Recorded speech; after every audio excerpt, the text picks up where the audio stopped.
We at FireSafe Marin are excited to be sponsoring a chipper event in your neighborhood. This video shares some simple guidelines for you to prepare your chipper pile to ensure that it will be picked up.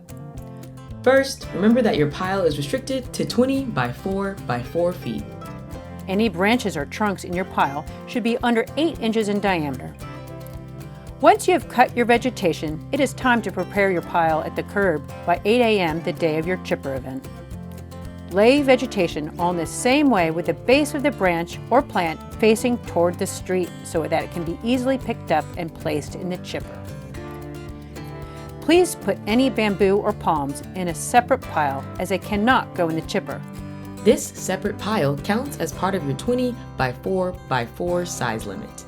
If you have any roots with rocks, gravel, or dirt chunks embedded in them, it's important to cut them off from the rest of the plant. We'll take them. They just can't be thrown into the chipper machine. Just place them next to your pile.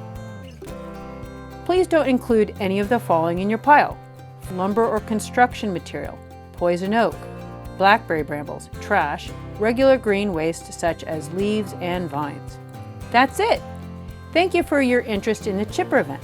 It's a great start to help protect your home and your neighborhood from the threat of wildfire.